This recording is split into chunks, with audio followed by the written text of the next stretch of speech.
sincrónica y vamos a utilizarlo de las dos maneras, como generador y como motor. Es una máquina dual, o sea que si yo le entrego energía mecánica, puedo generar energía y viceversa. Si le entrego energía, puedo obtener energía mecánica, al igual que los motores de corriente continua. Y luego vamos a ver las condiciones que hay que cumplir para ponerlo en paralelo con la red, con el sistema interconectado nacional. Bien, vamos a ver algunas curvas características de la máquina utilizadas como generador. A ver si... Bien, nosotros vamos a comenzar. Vamos a ver si...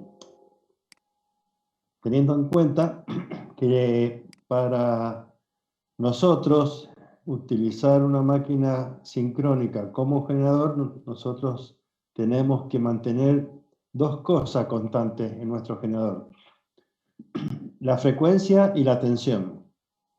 Bien, la frecuencia en nuestro país es de 50 Hz. La máquina que nosotros vamos a utilizar tiene dos pares de polo.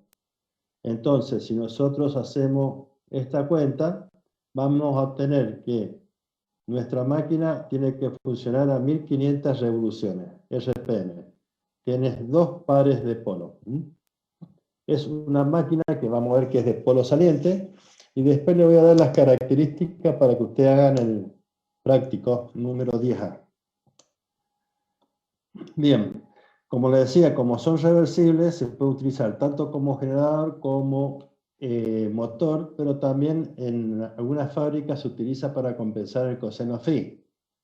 Ustedes ya lo habrán visto o lo estarán por ver con el ingeniero Fara. Nosotros en este práctico solamente lo vamos a utilizar como generador. En el 10B lo vamos a utilizar como motor. Bien, como toda máquina rotativa está compuesta de dos partes, una parte fija y una parte móvil. En la parte fija, ¿qué vamos a colocar? Vamos a colocar 3 bobinados trifásicos desfasados 120 grados. O sea que va a estar fijo al estator. Y en la parte móvil, que es el rotor, vamos a tener el electroimán o el inductor. Mientras que el estator va a ser el inducido, o sea, va a ser el bobinado donde vamos a generar la FEM. En la parte móvil, que es rotor, vamos a tener el inductor, que va a consistir en un par de, digamos, o dos o tres pares de polo, en los cuales tenemos acoplado en esos polos arrollamientos, y que nosotros lo alimentamos con corriente continua. Bien, ¿qué sucede cuando nosotros tenemos un conductor y lo alimentamos con corriente continua? Y tenemos el estator, donde tenemos los conductores. Tenemos un campo magnético producido por el rotor o el inductor, debido a la corriente continua, pero al no girar, los conductores que conforman los bobinados que están en el estator no va a cortar líneas de campo. O sea que Profe, tenemos... disculpe, Sí. ¿ha pasado a la diapositiva 3? Eh, no. A ver. No, O sí, sea, se ahí cambia. vamos. Ahí Gracias. estamos. Y Sí, sí. ahí. Ahora vamos ahí. El estator es la parte fija de la máquina y constituye el inducido, la armadura. Es igual que el motor de corriente continua, se dispone de arrollamiento trifásico, como decía yo, desfasado a 190 grados, y ahí, a 120 grados, disculpen, y ahí es donde vamos a producir nuestra FEM. ¿Cuándo va a producirse nuestra FEM? Cuando nosotros giremos el inductor o el rotor. Ese rotor está compuesto por electroimanes que son alimentados por corriente continua. Entonces, cuando circula corriente continua, se genera un campo magnético que al girar va a hacer que los conductores del bobinado del estator corten las líneas de campo y se genere una FEM trifásica desfasada a 120 grados una de otra. ¿Mm? Bien, acá le comentaba que el rotor es la parte giratoria. Está provisto de electroimanes cuyos rodamientos son alimentados por corriente continua. Bueno, esos extremos de ese enrollamiento vayan conectados a dos anillos. Esos anillos son concéntricos con el eje del rotor. Es como el motor de corriente, bueno, el generador de corriente alterna elemental, y nosotros para extraer corriente alterna teníamos que tener anillos rozantes. Bueno, en este caso también tenemos los anillos rozantes, pero para alimentar a nuestro inductor a través de las escobillas que rozan esos anillos y que alimentan a mi inductor con corriente continua.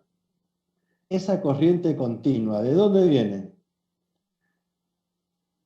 Puede venir de un generador de corriente continua, que habíamos visto en la clase anterior. Ese generador de corriente continua está adosado al mismo eje que el inductor. O sea, está formado todo en conjunto. De manera tal que cuando yo haga girar a mi rotor, también haga girar a mi generador de corriente continua, que va a comenzar a generar FEM y hacer circular una corriente por los electroimanes del inductor. O puede ser también que acoplemos un alternador en el extremo y luego rectifiquemos a ese alternador que acoplamos en el mismo eje, lo rectifiquemos en continuo y alimentemos a nuestro inductor.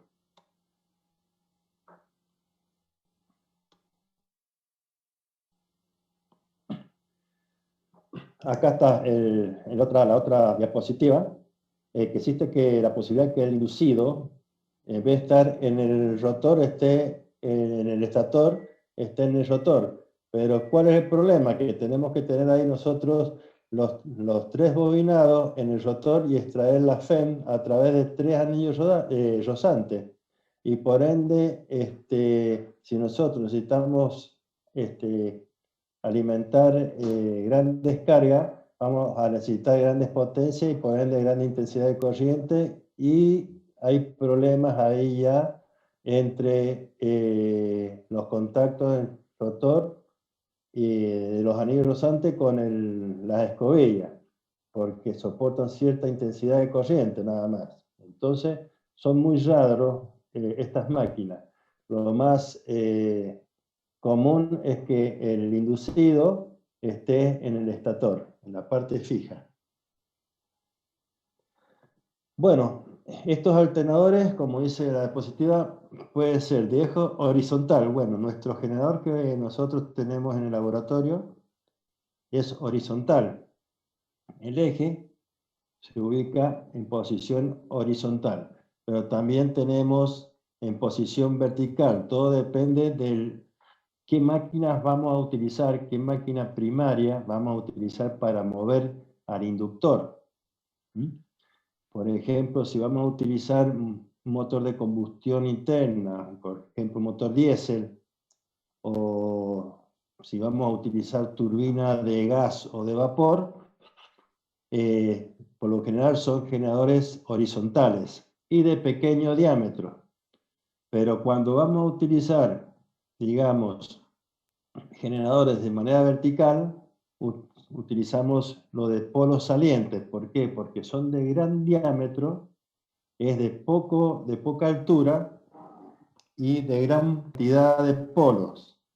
Y digamos, la velocidad máxima a la que puede girar es a 1000 revoluciones, mientras que los de vapor o los de gas pueden girar hasta las 3000 revoluciones por minuto. Y es de muy rápida puesta en servicio. Bien, nosotros vamos a revisar nuestra práctica utilizando este circuito. Fíjense, acá mi generador es todo esto, lo que está acá. Todo lo que está acá. ¿Qué forma? Lo que les comentaba recién, el generador de corriente continua. Si yo tengo el campo de excitación conectado de esta manera, ¿qué tipo de conexión es? Independiente, paralelo o serie. Si lo tengo de esta manera.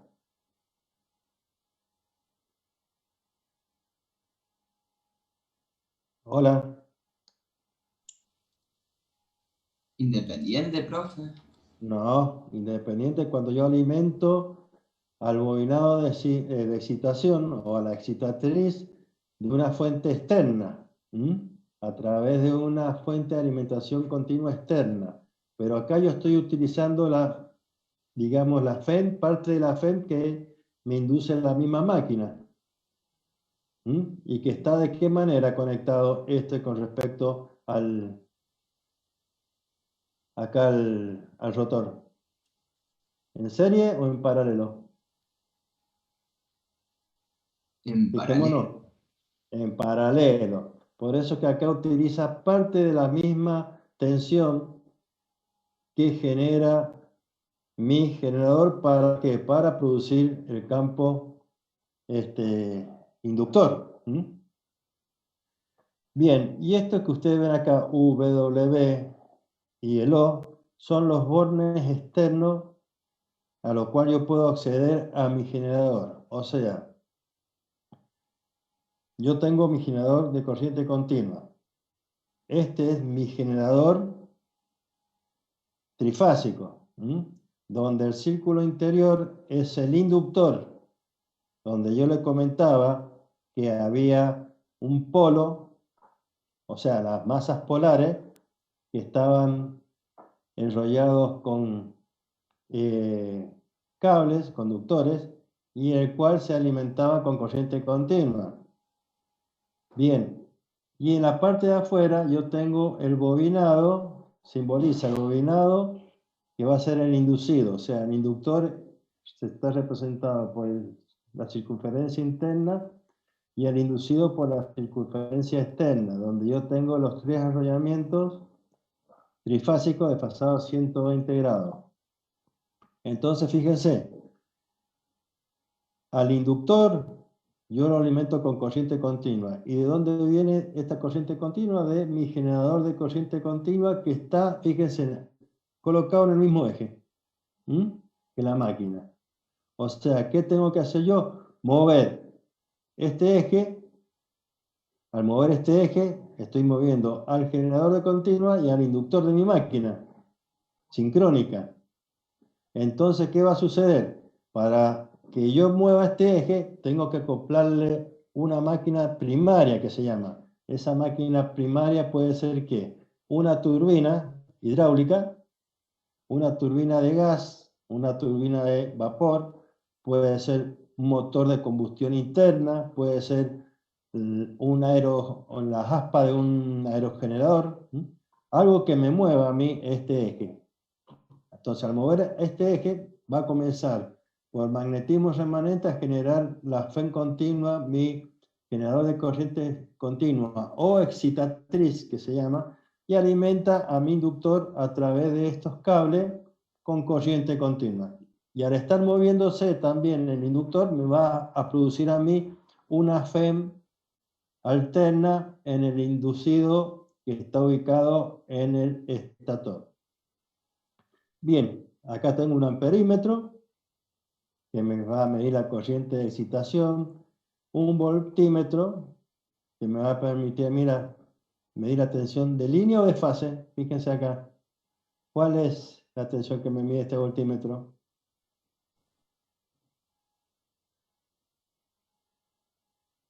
A ver, David Fernández. ¿Cómo, profe? Despacio, profe. Este voltímetro, ¿qué tensión me mide? ¿La de línea o de fase? De fase. De fase. Muy bien. También yo puedo colocar un voltímetro que me mida la tensión de línea. ¿Eh? Y acá tengo, fíjense, un interruptor trifásico que en esta posición, ¿cómo está? Está abierto. Porque el ensayo que voy a realizar va a ser primero un ensayo de vacío, por eso que estos terminales de mi generador tienen que estar abiertos.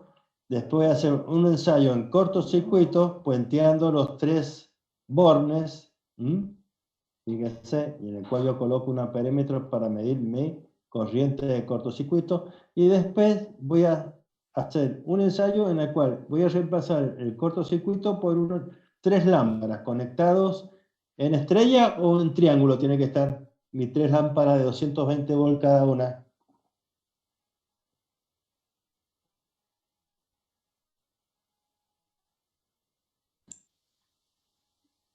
Tengo 3 lámparas de 220 volts. ¿Cómo lo tengo que conectar? Estrella.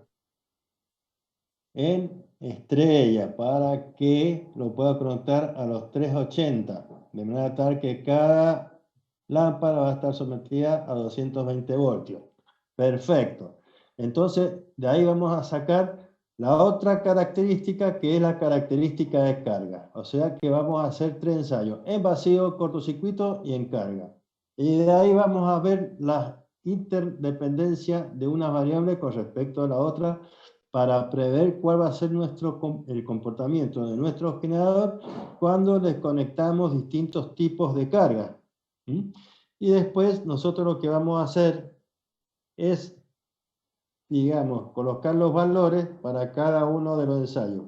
Este va a ser para cortocircuito, este va a ser para vacío, y después le voy a dejar otra, digamos, otra tablita con valores obtenidos para, digamos, la curva característica de carga, que la vamos a realizar solamente con lámparas. No la vamos a utilizar ni con capacitores ni con motores. Solamente lo vamos a hacer con lámparas.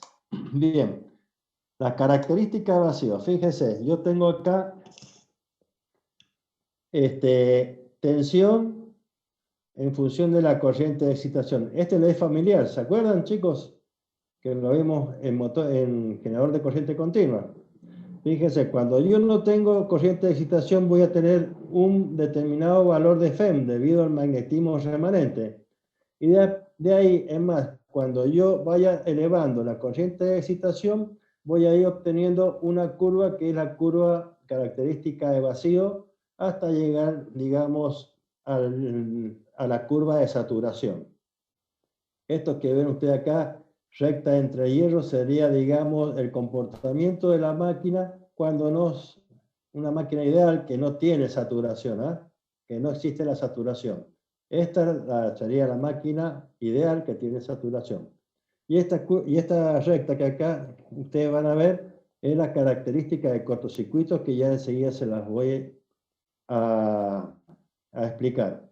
Entonces, acá, en este ensayo, ¿qué es lo que voy a mantener constante? El número de revoluciones, ¿a cuánto? A 1500 dijimos, porque nuestra máquina tiene 2 pares de polo, tiene que generar a 50 Hz. A una frecuencia de 50 Hz. Entonces, la corriente de excitación va a ser constante. Digamos, la corriente de carga va a ser constante, igual a 0, porque el circuito está abierto. Entonces yo voy a graficar la FEM en función de la corriente de excitación y voy a obtener esta curva característica de vacío. Bien, acá voy a tener el valor nominal, y para ese valor nominal voy a tener 2 valores de corriente de excitación, una para cuando no está saturada y la otra para cuando está saturada. Ustedes van a ver que va a haber un incremento de la corriente de excitación. Bien, entonces acá mantenemos corriente de carga constante igual a 0 y el número de revoluciones a 1500 revoluciones.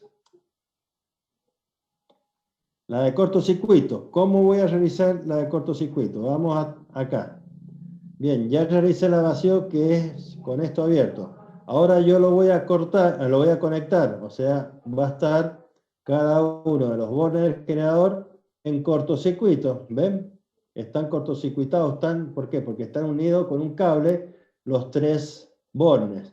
Entonces, este amperímetro a mí me va a permitir medir la corriente de cortocircuito. Bien. Vamos a continuar. ¿Cómo voy a determinar la característica de cortocircuito? Fíjense. La curva, tanto la curva de vacío como la característica de cortocircuito se tiene que llevar a cabo en el mismo dibujo para que nosotros comprendamos después cómo determinamos la relación de cortocircuito, y a través de la relación de cortocircuito de mi máquina voy a determinar la reactancia síncrona de la misma. Entonces, fíjense, esta curva de vacío ya la hicimos. Ya después yo le voy a dar las tablas de la corriente de la tensión en vacío en función de la corriente de excitación. Fíjense, para determinar la característica de cortocircuito yo voy a utilizar otro gráfico donde voy a tener en ordenadas la relación de la corriente de carga con la corriente nominal. Esto se llama valor por unidad. ¿Por qué? Porque tomo como referencia un valor determinado, que en este caso es la corriente nominal. Entonces, todas las corrientes de carga las voy a referir a la nominal y por eso se llama por unidad. Entonces, ¿en qué consiste este ensayo? En el cual yo voy a ir variando la corriente de excitación, voy a ir un poquito para atrás. Estos están cortocircuitados. Voy a variar mi corriente de excitación. Por ende va a variar la corriente de excitación también en el inductor. O sea, voy a ir variando esta corriente. Esta corriente, ¿cómo la voy a variar? A través de esta resistencia de excitación de mi generador de corriente continua. Entonces, al variar esta resistencia de excitación, voy a variar la corriente de excitación que voy a inyectar en mi inductor. Como está en cortocircuito, yo tengo que ir variando esta corriente de excitación muy lentamente. ¿Hasta qué valor? Hasta obtener un valor de tensión en borne, de manera tal que me haga circular por el cortocircuito la corriente nominal. La corriente nominal. ¿Qué valor de corriente nominal tiene mi generador de laboratorio? 7 amperes. O sea que yo voy a ir variando la tensión en los bornes. ¿Por qué? Porque estoy variando la excitación hasta obtener la circulación de corriente de cortocircuito de 7 amperes. Y ahí mido qué corriente de excitación tengo para que acá me circule una corriente de cortocircuito. Bien, ¿se va entendiendo? Por lo menos que alguien me diga sí. Sí, profe. Bien, entonces fíjense, yo lo que voy a obtener de esta gráfica va a ser un punto, es el punto D. ¿Cómo lo obtengo? Voy variando la corriente de excitación, voy variando la tensión en borne hasta que circule una corriente de carga que es la corriente nominal. Cuando este valor sea la nominal, ¿cuánto es esta dividido esto? Va a ser igual a 1. A 1. Por eso acá se coloca 1. Esto se representa en escala de ampere. Ampere y acá también ampere. Entonces, fíjese, para ese valor de excitación, obtengo este valor de corriente de cortocircuito. Entonces, he obtenido este punto D. Si yo uno este punto D con el origen, ya tengo la recta trazada de la característica de cortocircuito de mi máquina. ¿Se comprendió? Bien, y ahora fíjense, si yo considero estos triángulos, que ya le voy a explicar. El OEF, el OAC y el OBD son, digamos, triángulos rectángulos equivalentes. Y de ahí yo voy a obtener la relación de cortocircuito de mi máquina, que ya paso a explicar. Vamos, más enseguidita. Vamos a ver primero. Bien, entonces ya tenemos dos curvas, la curva de vacío y la de cortocircuito. Vamos a ver otras curvas características, la de carga. La de carga, recuerden de que nosotros lo vamos a hacer solamente con, bueno, el laboratorio nos da solamente para hacerlo con lámparas que son cargas resistivas. O sea, una carga con coseno de phi igual a ¿cuánto? Si es resistiva pura. 1. Bien, 1. Fíjense, en este caso tengo la característica de vacío. Y después, cuando le aplico una carga, fíjese, esta es una carga ¿de qué tipo? Coseno de phi igual a 0. Inductiva pura o capacitiva Inductiva pura. No, inductiva pura. ¿Eh? Perfecto. Cuando es inductiva pura, fíjense, ustedes habrán visto que cuando nosotros conectamos una carga inductiva en nuestro generador, ¿qué pasaba en el estator? Se producía una corriente, y esa corriente producía un flujo, y ese flujo un campo magnético que ¿qué? Se oponía a se oponía al campo principal. Entonces, ese campo magnético que se oponía al principal es debido a la reacción de inducido. Entonces, ¿qué trata cuando la carga es inductiva? Trata de desmagnetizar o contrarrestar en cierta medida el campo principal producido por el inductor. Entonces, ¿qué va a suceder? Va a haber una caída de tensión, producido justamente por la reacción de inducido. Por eso que acá vemos que de un determinado valor de tensión, manteniendo la corriente de excitación constante, se cae de un valor a otro. O sea, hay una caída de tensión por reacción de inducido. Bueno, nosotros vamos a hacerlo no con una carga inductiva, sino con una carga resistiva. Bueno, vamos a obtener una curva por acá, aproximadamente, similar.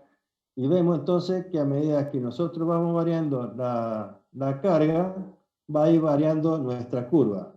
Fíjese, acá también ¿qué mantenemos constante? El número de revoluciones y también la corriente de carga. La corriente de carga para nuestro caso, que va a ser de 3 resistencias, después le doy el valor, va a ser más o menos 0,5 amperes la corriente de carga que la vamos a mantener constante. Entonces obtenemos una curva característica similar a esta 2 que va a estar entre medio. Bien. Luego tenemos otra característica, que es tensión versus corriente de excitación, pero acá, ¿qué hacemos? Fíjense, acá vamos a tratar de mantener el número de revoluciones constante. Vamos a mantener constante la corriente de carga, y fíjense, para distintos tipos de carga, cómo va a ir variando nuestras curvas. Es igual a esta. Este coseno phi sería este que está acá. Coseno phi 0,8, que es más resistiva e inductiva, y después resistiva pura, fíjese. Y después las capacitivas partirían de acá para arriba. Bien, para mantener la corriente en la tensión constante, trazo una horizontal. Fíjense cómo es la corriente de excitación cuando es inductiva pura. La corriente de excitación es mayor que cuando es resistiva inductiva, y es mayor cuando es resistiva pura. ¿Y justamente por qué? Porque a medida que se va haciendo la carga más inductiva, más efecto desmagnetizante tiene en el, digamos, debido a la reacción inducida, y más me debilita el campo principal. Entonces el campo resultante va a ser más pequeño. Entonces yo, para mantener constante la tensión, tengo que ir compensando la disminución de ese campo debido a la reacción inducida, aumentando la corriente de excitación. Bueno, acá está explicado de cierta manera. Ustedes después le pegan. Bueno, acá también es la última que vamos a ver. Esto no la realizamos prácticamente en el laboratorio. La anterior, solamente realizamos esta, la del coseno phi. Esta no la realizamos. La resistiva, coseno phi igual a 1. Y esta tampoco la utilizamos. Fíjense, cuando tenemos acá el número de revoluciones igual a 1500, la corriente de excitación lo vamos a mantener constante, no la vamos a variar. Y vamos a ver qué sucede con los distintos tipos de carga. Cuando colocamos una carga puramente inductiva, lo vamos haciendo cada vez más resistiva y después pasa a ser capacitiva. Bien, ¿qué sucede cuando es inductiva? Fíjense, dijimos que por la reacción de inducido se va desmagnetizando el campo principal, entonces el campo resultante es muy pequeño y hay una gran caída de FEM, porque el campo resultante es pequeño, hasta llegar a un punto en que la tensión es igual a 0 y tenemos el valor de corriente de carga que es igual a la de cortocircuito. En este punto tenemos el valor del cortocircuito, la corriente de cortocircuito. A medida que vamos haciendo más resistiva, vamos a observar que la curva se va, digamos, elevando. ¿Y qué nos significa? ¿Qué significa eso? Que, bueno, que las caídas de tensiones van a ser menores debido a que se va disminuyendo el efecto de contraposición de la reacción de inducido sobre el campo principal. Y acá, observen, esta es capacitiva de acá para arriba. ¿Qué sucede cuando la carga es capacitiva? La reacción inducido, digamos, producido por la carga capacitiva, hace que el campo se refuerce, o sea, al aumentar el campo resultante va a generar mayor FEM, mayor tensión, entonces va a tender a crecer la FEM con respecto a la tensión nominal que ustedes observan acá en línea de punto. Esto es fácil de explicar. En las prácticas, ¿qué tenemos nosotros? Tenemos que alimentar carga resistiva, después un motor y después un capacitor trifásico. Nosotros primero, ¿qué hacemos? Mantenemos constante la tensión y el número de revoluciones y vamos a conectar la lámpara resistiva. Cuando aumentamos, o sea, aplicamos esa carga, vamos a observar que el número de revoluciones de mi generador disminuye, justamente por la reacción inducida, y la tensión va a disminuir. Bien, entonces, ¿qué tengo que hacer? Como la tensión disminuye muy poco, lo que tengo que hacer es aumentar la corriente de excitación para llevarla a la tensión nominal. Bien, cuando yo lo desconecto a esa carga, lo que tengo que realizar es modificar de nuevo el número de revoluciones. ¿Cómo voy a modificar el número de revoluciones? O sea, haciéndolo girar o menos a través de una máquina motriz. Ya le voy a explicar qué máquina motriz nosotros utilizamos en el laboratorio para hacer girar a mi generador. Y cuando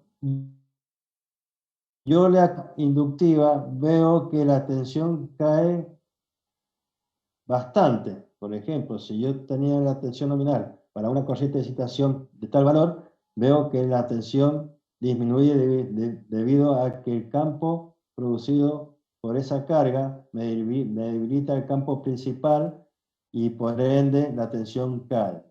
Pero cuando yo lo desconecto al motor, lo dejo funcionando de manera hasta que esté a 1500 vueltas de nuevo, y con 220 volts o 380 tensión nominal, y le aplico una carga capacitiva, veo que la tensión va a aumentar.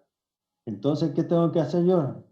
Modificar la corriente de excitación para llevarlo justamente después a la tensión nominal y a los RPM de 1500 revoluciones. Bueno, pero manteniendo, fíjense, manteniendo la corriente de excitación constante en un valor que no lo modifico, acá para la carga capacitiva veo que aumenta la tensión, luego comienza a disminuir. ¿Por qué comienza a disminuir? Porque prevalece, digamos, la caída de tensión por incremento de la corriente. ¿Por qué? Porque va a demandar, digamos,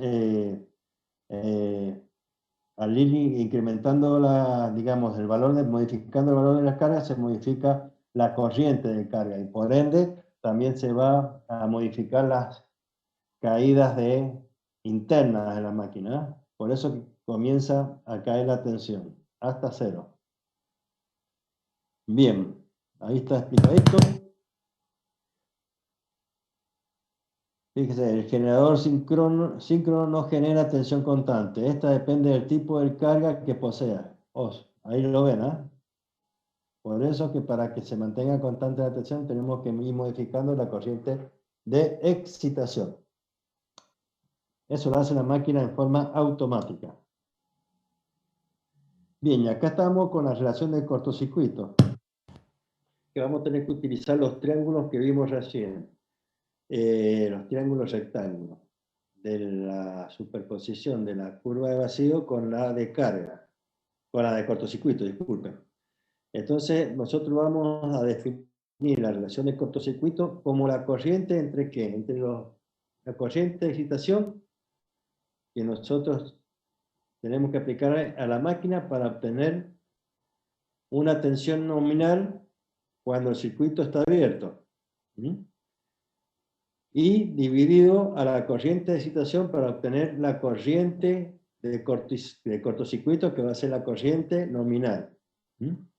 Refiriéndolo al diagrama que hemos trazado anteriormente, ¿qué vamos a ver? Fíjense, dijimos que la relación de cortocircuito va a ser la corriente de excitación para obtener la tensión nominal, OA sobre la corriente de excitación para obtener la corriente nominal o de cortocircuito, OB. Vamos a ver OA y OB cuáles son en nuestro diagrama. OA es OA y OB. O sea que yo tengo este triángulo rectángulo y este otro. OA es la corriente de excitación ¿para qué? Para obtener que la tensión nominal, acá lo tengo, tensión nominal, subo hasta la curva característica del vacío, corto ahí obtengo la tensión nominal, que corresponde a esta corriente de excitación. Y para la corriente de cortocircuito dijimos que la corriente nominal era de 7 amperes para mi máquina, 7 sobre 7 es 1, acá tengo el 1, entonces ¿qué hago? Tengo este valor de corriente de excitación, entonces hago este cociente a través de este triángulo rectángulo. ¿Qué hago? Digo que OA es a OB como OC, o sea, mejor dicho, es a DB. CA es a DB, o sea, me queda CA dividido a DB. CA dividido a DB. Fíjese acá, DB ¿cuánto vale? 1.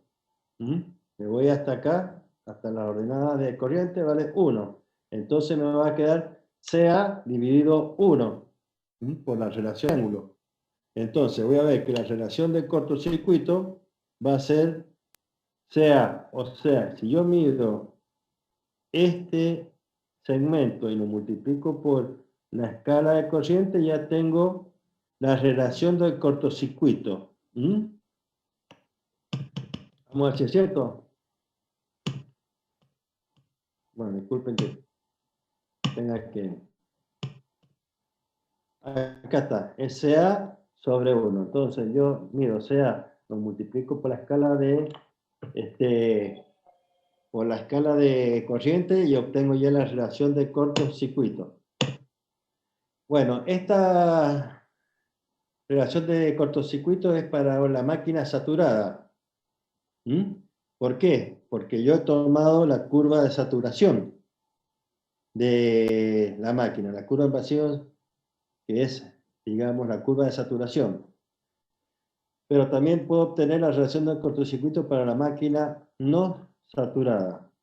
Y la no saturada va a ser el segmento FE. Acá, bueno,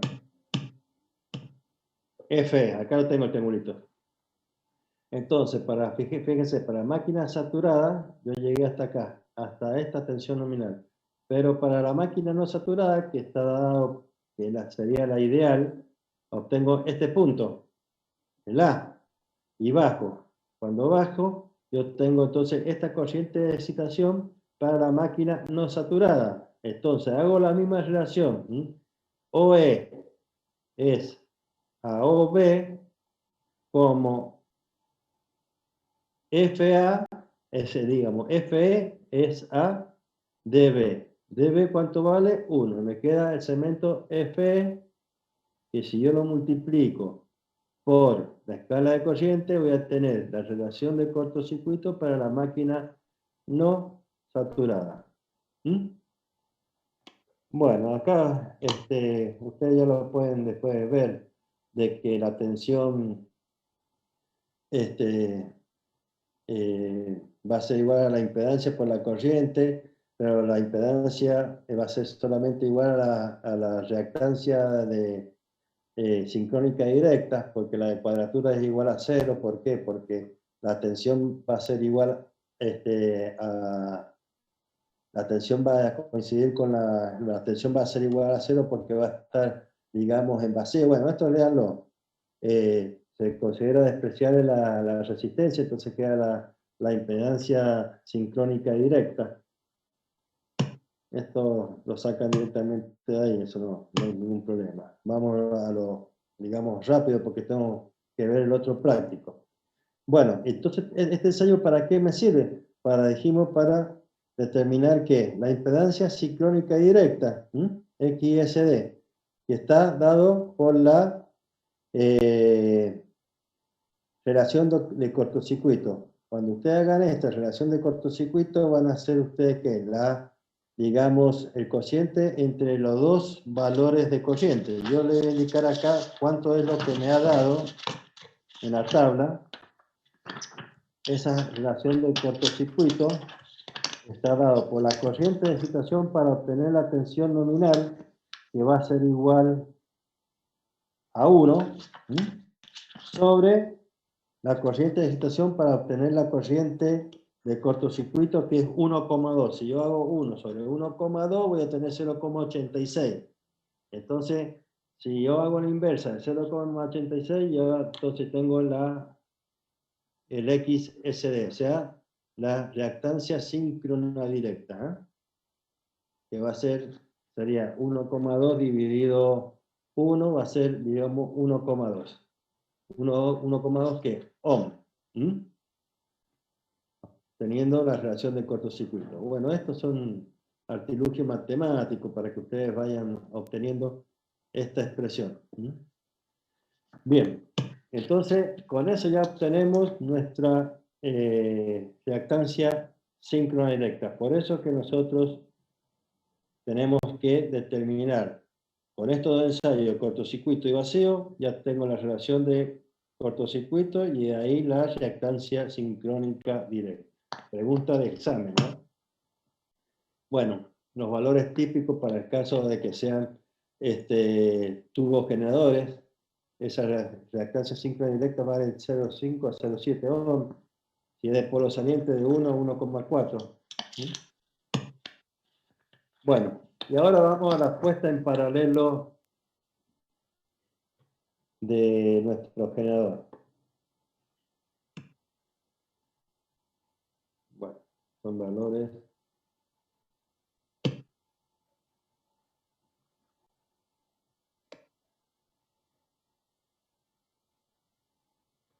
Bien, ¿qué utilizamos nosotros de motor primario? Que es aquella máquina que me va a mover tanto a mi generador como a la excitatriz que está en el mismo eje. A través de una polea lo va a mover en nuestro caso va a ser un motor de corriente continua que están acoplados mecánicamente a través de una polea de correa, o puede ser un motor trifásico, asíncrono. O sea, aquellas máquinas que nosotros podamos variar la velocidad. En el motor asíncrono teníamos un transformador trifásico de tensión, entonces podíamos modificar la velocidad. Si no, con corriente continua, pero es un motor de corriente continua. Bueno, vamos a ver el otro práctico. Bueno, ¿cuáles son las condiciones de funcionamiento? Eso ya después ustedes los pueden hacer, ya les voy a dar los valores de este práctico, se los voy a dejar con este PowerPoint esta semana, porque lo tengo que anexar los valores de esas tablas. Al igual que el trabajo práctico número 10B, que todavía no lo he terminado de hacer, pero les prometo que entre semana ya, entre hoy y mañana ya voy a colocar las tablas correspondientes. Bueno, ahora vamos, discúlpenme, voy a buscar el material para compartirle en pantalla. Vamos a salir de este. ¿Ven este práctico?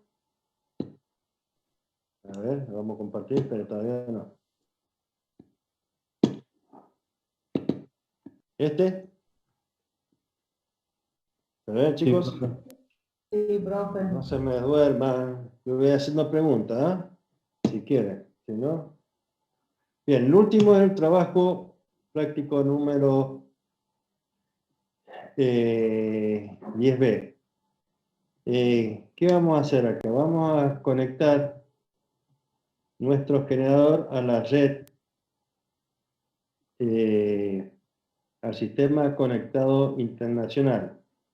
Nosotros recién habíamos ensayado nuestro generador con distintos tipos de carga. No estaba conectado a ninguna red. Por eso que nosotros podíamos modificar tanto la frecuencia como el valor de la extensión, variando el número de revoluciones o variando la excitación. Pero eso sucede cuando está trabajando tipo isla. ¿Qué significa? El generador con algunas cargas, nada más.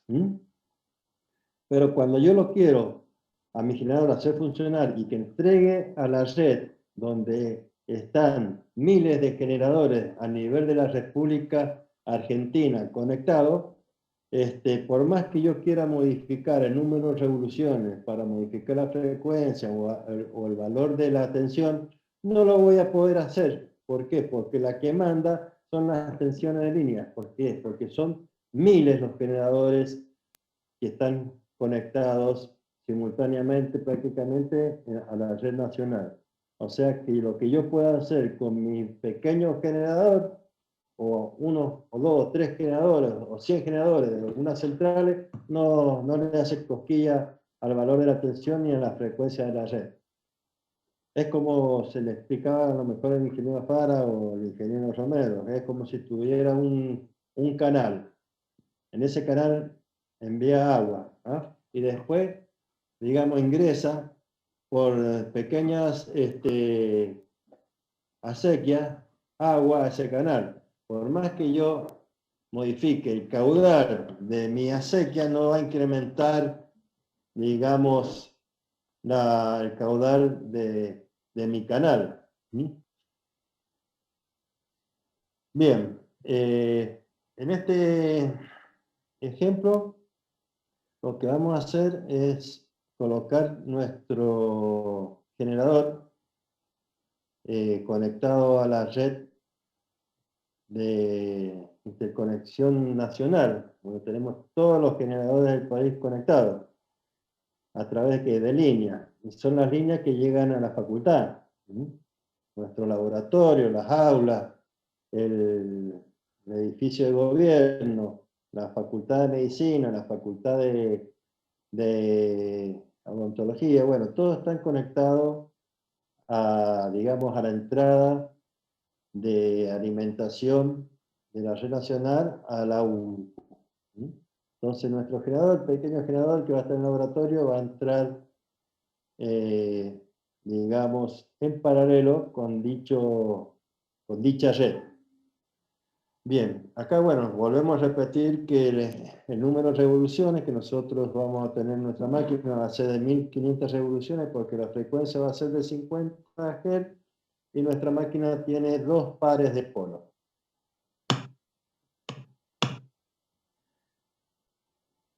Bien, ¿qué vamos a realizar acá? Nosotros para... A ver si lo tenemos acá, en 5 minutos. Bien, vamos a comenzar antes de conectar nuestro generador en paralelo. Vamos a ver cómo funciona como motor. Como motor, nosotros, nuestra máquina síncrona, la tenemos que alimentar. ¿Y a través de dónde lo alimentamos? A través de la bobina que tiene el estator. Bien, y de paso tenemos que alimentar a nuestro rotor. ¿Qué sucede cuando nosotros teníamos alimentados 3 bobinas con corrientes de pasada a 120 grados? Se producía un campo magnético rodante. Ese campo magnético rodante va girando a la velocidad de sincronismo en el estator. Bien, y si yo le inyecto corriente continua a mi rotor, se va a producir un campo magnético en mi rotor.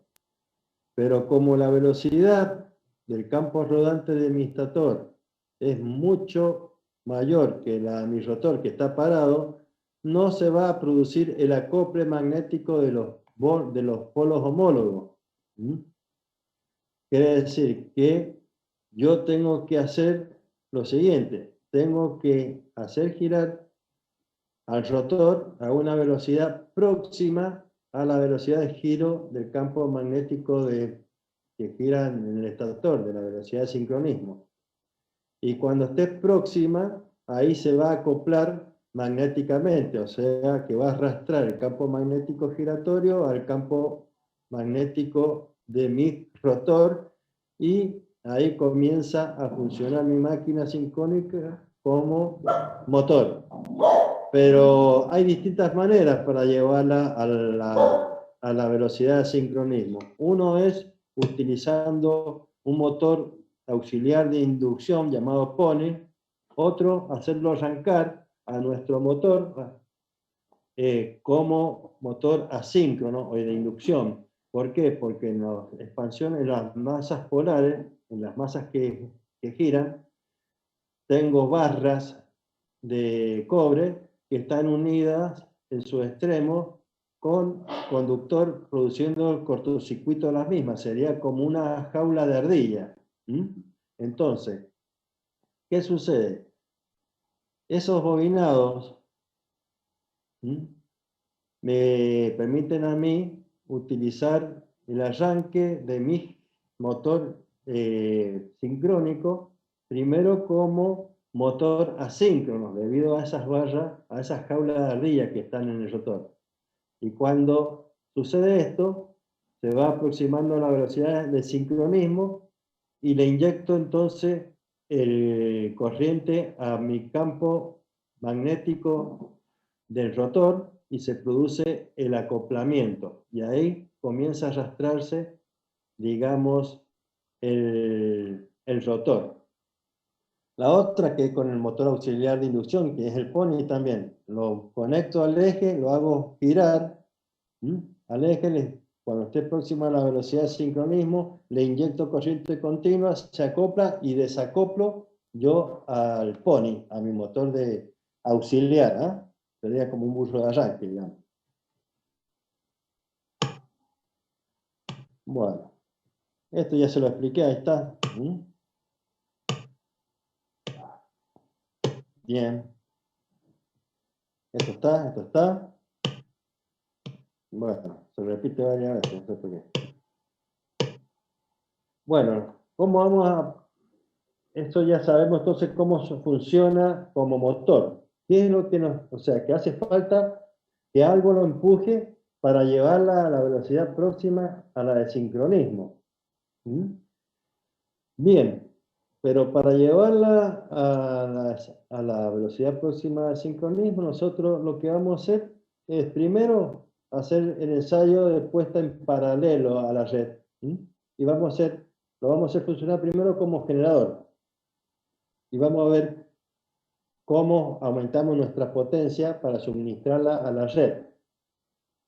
Ya sea tanto potencia activa como reactiva.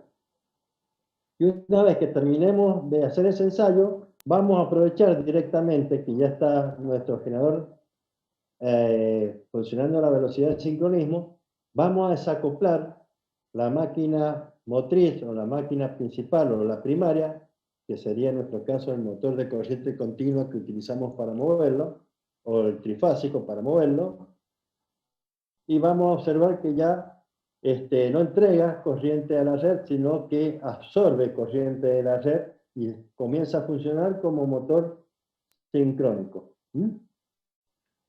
Bien, para la puesta en paralelo, nosotros nos vamos a valer en el laboratorio de un brazo que se llama brazo de sincronismo, que tiene un batímetro doble.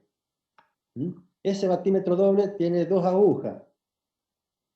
Una aguja que me mide la tensión de la línea y otra aguja que me va a medir la tensión de mi generador. Cuando las dos agujas coincidan, significa que las tensiones son iguales en valor modular. Entonces, ¿qué es lo que tengo que proceder ahora? Es la frecuencia, porque esto puede tener el mismo módulo que el otro, pero tirar la terna de tensión de manera distinta, a distintas frecuencias, a distintos números de revoluciones. Después tengo frecuencímetro doble, un frecuencímetro que me mide la frecuencia de la red y otro que me va a medir la frecuencia de mi generador. Todo esto sin conectar nada. Mi generador está funcionando en vacío, no lo he conectado a la red, porque tengo que cumplir con ciertos requisitos, que son los requisitos que estábamos viendo. Bien, cuando la frecuencia de la red coincide con la frecuencia del generador, ya se está cumpliendo otro requisito. Después tenemos un voltímetro diferencial, que ¿qué me mide? La diferencia entre dos fases iguales. Una fase R de mi generador con la fase R de mi línea. Entonces, esa diferencia de tensiones tiene que ser igual a cero, porque si hay diferencia de tensiones significa que hay un cortocircuito. Y por último, es la secuencia de fase. ¿Qué significa? Que RST de mi generador tiene que coincidir con RST de la línea a la cual voy a conectar mi generador. O sea, ya tenemos las cuatro condiciones. Bueno, tenemos el método de las lámparas apagadas, que cuando nosotros vamos variando la tensión nominal, digamos, la unidad de mi generador, ¿qué va a pasar? Voy a ir juntando las ternas, digamos, la frecuencia de la terna, se van igualando, entonces, ¿qué va a pasar? Las dos ternas van a girar a la misma vuelta, a la misma número de revoluciones. Puede ser de que una terna esté desfasada con respecto a la otra. ¿A qué me refiero con terna? Con las ternas de tensión de mi generador con la de la red.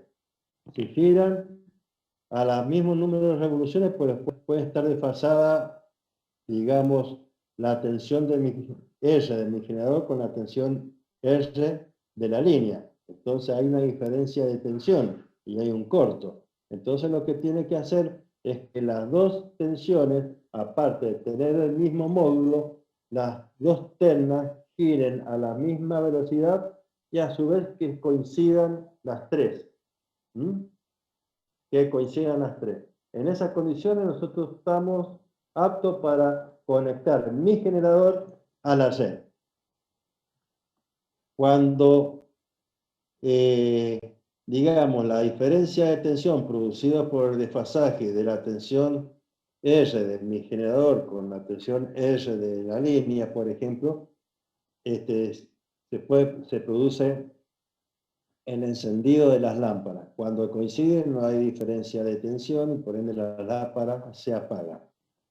Entonces hacemos, para aumentar la frecuencia tenemos que accionar sobre el número de revoluciones de mi generador. O sea, tengo que hacer girar más rápido mi máquina. O menos. Si yo quiero aumentar o disminuir el valor de la tensión en forma modular, tengo que actuar sobre mi corriente de excitación. Bien, acá lo tenemos, fíjense, este es un contactor que me permite a mí acoplar mi generador es todo esto que está acá, mi generador, todo esto que está acá, con la línea de la red interconectada nacional. Esta línea viene de otros cientos o miles de generadores de la red que están conectados en la República Argentina. Bien, tengo la fase R2, S2 y T2 de mi generador, R1, S1 y T1 de mi línea, a la cual voy a conectarme. Tengo un voltímetro. Este voltímetro me va a permitir medir la tensión de línea de mi generador.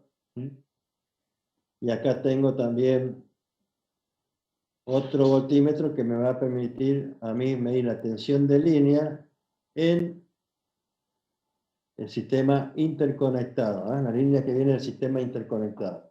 Lo que ustedes ven acá es el brazo de sincronismo. El brazo de sincronismo tiene un voltímetro diferencial y este voltímetro me mide ¿qué? La tensión. ¿De qué fase? Fíjense, venimos acá.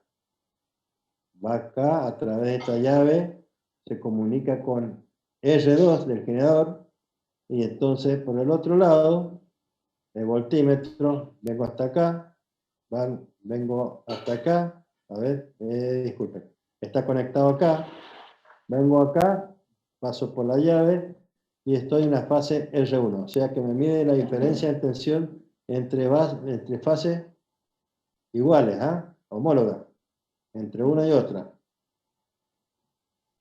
Bien, el frecuencímetro 2 me mide la frecuencia de ¿qué? Del generador. Fíjense, está conectado a través de esta llave y de esta otra a mi generador. Entre la R2 y T2 me está midiendo la frecuencia del generador. F1 entre la R1 y T1 de mi línea. B2, ¿qué me mide? La tensión en qué? En mi generador. ¿Entre qué fase? Entre la fase R2 y el otro, fíjense, viene por acá y T2. Entre R2 y T2 me está midiendo el voltímetro 2 la tensión y el voltímetro 1 entre R1 y T1. Entonces, ¿qué tiene que coincidir? Que esta tensión B2 sea igual a B1. Significa que las dos agujas van a coincidir. Acá, que las frecuencias sean iguales, 50 acá y 50 acá. Y acá, que esta voltímetro diferencial que me indique que la tensión sea igual a 0. Y para que sea igual a 0, esta tensión en R tiene que ser igual a esta tensión en R1. O sea, no va a haber diferencia de tensión entre las mismas fases, R2 y R1. Entonces ahí, en esas condiciones, yo puedo cerrar acá y ya está funcionando mi generador conectado a mi sistema interconectado nacional. Ya se dieron todas las condiciones. Para modificar la frecuencia, ¿qué tenía que hacer? Modificar el número de revoluciones. Para modificar la tensión, uso 2, tenía que modificar que la corriente de excitación. Esta que va acá. Bien, ya lo tengo entonces funcionando y conectado a la red. Pero en esas condiciones, mi generador no está ni entregando ni consumiendo potencia de la red. Para que yo suministre potencia a la red, ¿qué es lo que tengo que hacer? Suministrarle más potencia al eje de mi máquina. O sea, hacerlo funcionar con mayor potencia. ¿Y cómo se la entrego a la máquina? Entregándole más potencia de mi motor primario. O sea, acelerando mi grupo electrógeno o abriendo las compuertas o los distribuidores de agua de mis turbinas de hidráulica o inyectando más combustible para las turbinas de gas. Entonces así yo estoy incrementando la potencia de mi motor primario y por ende se la estoy entregando a mi motor, a mi generador. Entonces en estas condiciones estoy entregando potencia. ¿Qué tipo de potencia? La potencia activa. O sea, que yo a través del eje de mi motor primario le entrego potencia activa a mi generador, que lo transforma en potencia activa eléctrica. Pero si yo quiero inyectar potencia reactiva, ¿qué es lo que tengo que hacer? Tengo que modificar acá la corriente de excitación que va a alimentar a mi inductor. Esto, bueno, lo han visto en teoría. Bien, entonces cuando las tres lámparas están apagadas, significa que las frecuencias sean las mismas y no va a haber diferencia de tensión, las tensiones homólogas entre fases son iguales, estamos en condiciones de entrar en paralelo, y para inyectarle potencia a la red, tanto reactiva como inductiva, tenemos que aumentar el consumo de combustible o abrir más digamos, las compuertas o los álabes de mi turbina. No va a incrementarse la velocidad, porque la velocidad ya está comandada por, digamos, por la red a la cual está conectada, ni tampoco la frecuencia. O sea que ni la tensión ni la frecuencia la puedo modificar.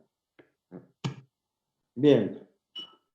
Entonces, ¿qué vamos a hacer? Vamos a tomar la corriente de carga, vamos a ver la corriente de excitación en función de la de carga, y vamos a construir nuestras curvas en B, que me dan las relaciones entre las corrientes de carga para una potencia constante y ver cómo se modifica la corriente de excitación cuando mi generador es subexcitado o tiene excitación media o generador sobreexcitado.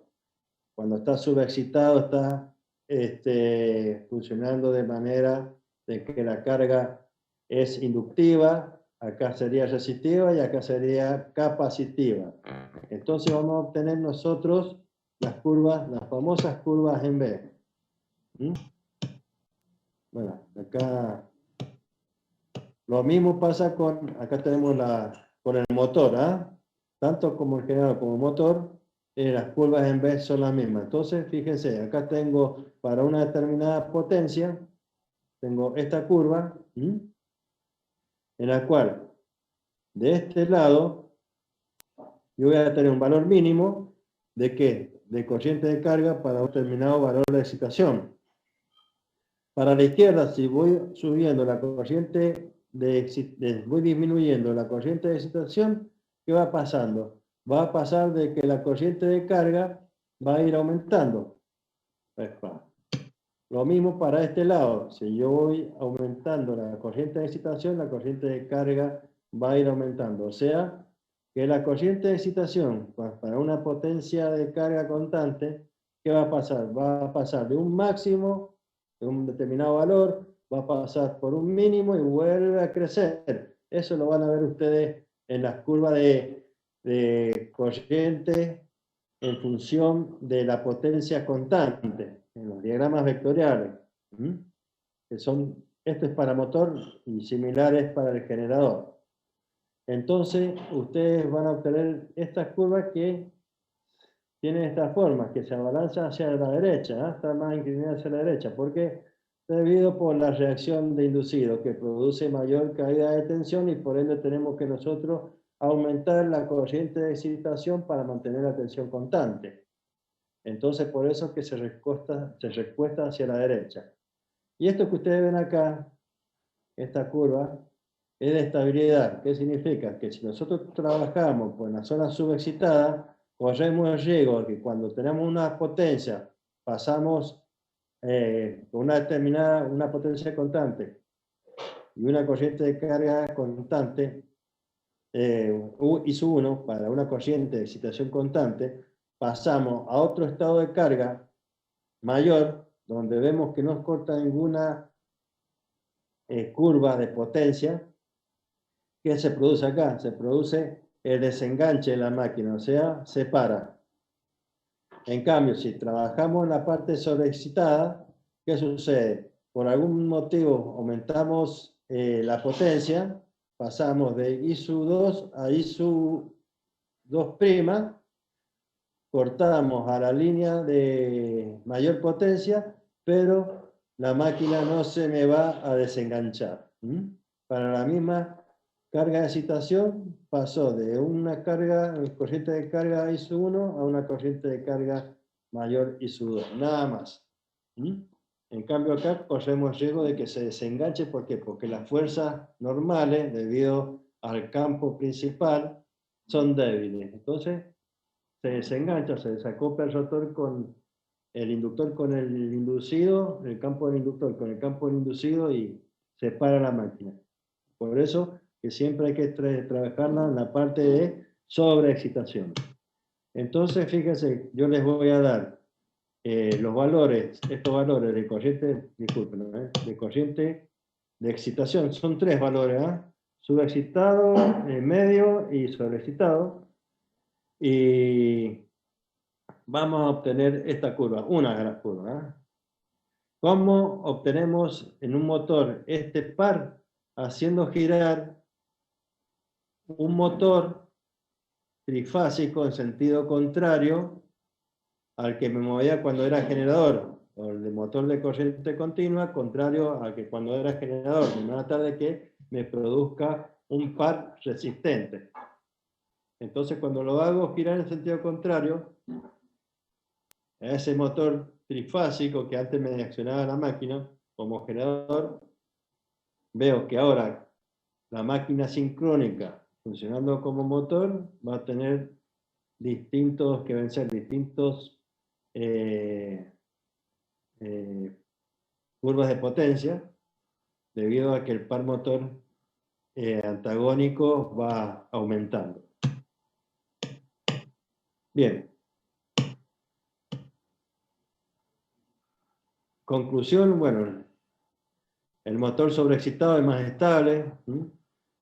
En nuestra práctica relevamos la curva para un cuarto de potencia, debido a que la carga que producimos con el motor asíncrono lo logramos variando la tensión del transformador de manera tal de producirle el giro contrario al del motor sincrónico y así simular una carga que está moviendo nuestro motor. Igual que hicimos cuando utilizamos, digamos, el motor de corriente continua. Bien, y lo mismo acá le voy a dar los valores para el caso de motores. Tanto para el caso de generadores como de motores, vamos a hacer las dos curvas en B, ustedes lo van a hacer en papel milimetrado, con los valores que yo les voy a dar. Y bueno, fíjense, acá tenemos el par de reluctancia. Si ustedes lo ven, y ya lo han desarrollado, van que si yo tengo al motor funcionando y yo le saco la excitación al inductor, o sea, al rotor, quiero decir, y le saco la FEM, esto se anula, pero me va a quedar este término de la ecuación del par.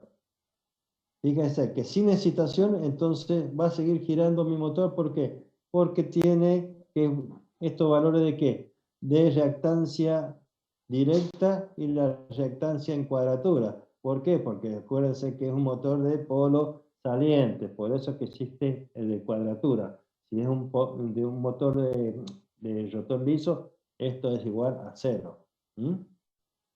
Bien. Lo que hacemos en el laboratorio es sacarle la excitación, la FEM va a ser igual a 0 y vamos a observar nosotros que el motor sigue funcionando debido a que debido a las reactancias directa y en cuadratura. Pregunta de examen. Bien, esto en teoría ya lo tienen que haber visto bastante con el ingeniero Fara. Yo en el transcurso de la semana, entre hoy y mañana, yo ya les entrego el PowerPoint con las tablas, para que ustedes puedan graficar. Y en la próxima clase vemos un gráfico, que es más bien demostrativo, en el cual ustedes no van a tener que realizar, observar y sacar algunas conclusiones. Bien, con esto damos por finalizado los dos prácticos del día de hoy. No sé si tendrán alguna pregunta.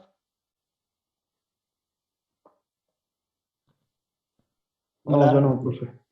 Por mi parte no. Bueno, cualquier duda, bueno, tienen ahora de consulta mía y los ingenieros Romero, Fara y Corbacho. Bueno, profe, bárbaro. Bueno, Muchas gracias. nos vemos la semana que viene y ya le estoy enviando en el aula abierta Las dos tablitas. prácticos. Perfecto. Bueno, Y No, tengan. bueno, Hasta luego, profe. cuídense. Chao, profe. Chao, Gracias, chicos. bien, Que estén bien. adiós. Chao, profe.